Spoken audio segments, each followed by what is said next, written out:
This is Markham Springs, both plural. That's the big house that the guy built. And this is the pond that's fed by, I believe it's 6 springs that put out about 5 million gallons a day. Somewhere over there, I think, is the bubble springs where the springs put out air, they belch. I don't know, we're looking around. But the camping is closed apparently. The gate is closed, so we're gonna figure something out. Worst case, you can camp on the Victory section at each one of the trailheads. The Brushy Arbor or whatever, and the Opika, and then there's another one.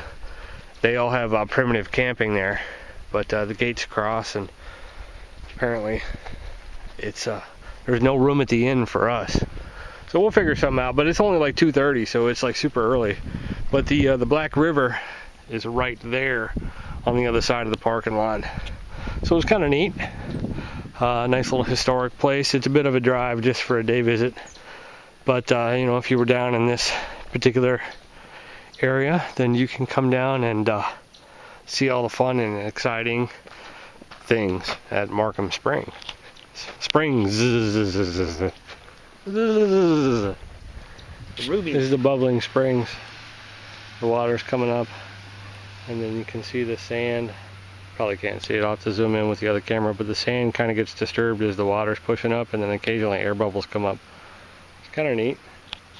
I suppose if there's less water going on around, then this pool would probably be a little bit shallower, and then the sand would kind of bubble like that.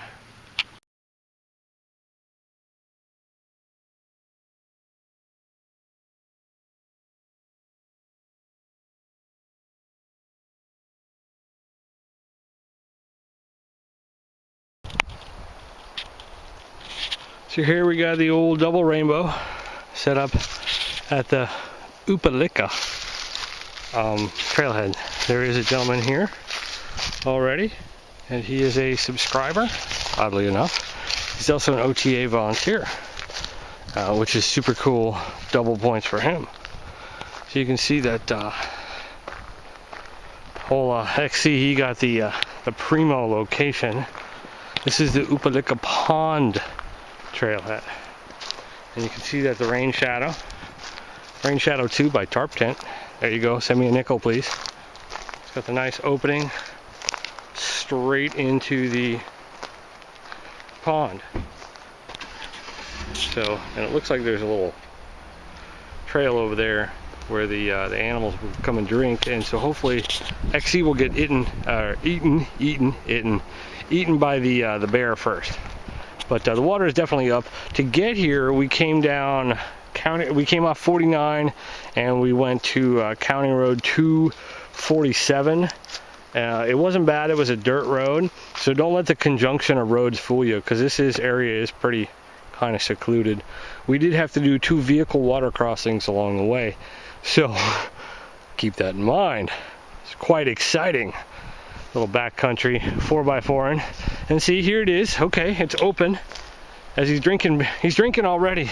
Oh, it's been a tough hike. We did like 6 miles today. He's got a drink. This is single pole design, so you got the large opening with the single, and then you've got the 2 grommets up here where you can do the double as a post, which will give it a little bit more stability when the wind comes. And his back is kind of facing the direction of the wind, so he should shed wind quite well. So this is definitely one to look at if you're looking for a large tarp tent that uses trekking poles, if you're into that sort of thing. Trekking poles, and there you go. Fantastic job. Tarp tent, send him a nickel too. So there you go. We're just hanging out, and we're gonna fool around and do stuff like throw pine cones in the water. The excitement never ends. So just gonna go walking behind the pond here, see what's going on. The other guy said that there was some horses that came through this area, and I believe that the trail actually goes down the road that way and then goes in. So the trailhead is not exactly at the at the trail. A lot of brambles in here, but it looks like it's maintained. And I saw it looked like somebody cut out some branches and stuff to make a place. So I'm wondering if they stock the pond with fish. So I don't know what trail this is though, but apparently you can horse it up that direction. There's a tree down. I'm not going to maintain this trail though. But look, there's deer. I'm sure they'll be coming down here tonight for some water. So we're winding things down here. I did some carving. See here, I'm going to make a spoon. Put the bowl kind of like right in there. And then bring the handle out here. I was just using the Courtois bush lower. It kind of really looks like a wooden female pleasure device, but maybe it'll eventually come out. I think I'll have enough room in there to use the Mora spoon. And if anything, it's fun to mess with. Although I did get my hat all dirty. That's mud on my hat. I'm kind of upset with myself about that. But, so yeah, it's working out. This is a piece of, I want to say Bradford pear. It was just a chunk of wood I took out. I don't even know if I could use it to eat with, but something fun to do. You know, whittling around. We're just chatting. It's getting dark. We're just starting up the fire, which you can maybe see. And the night noises are coming out. We're going to make some food. I got some ramen with some dehydrated peppers. Everybody asked me about dehydrating peppers and things like that.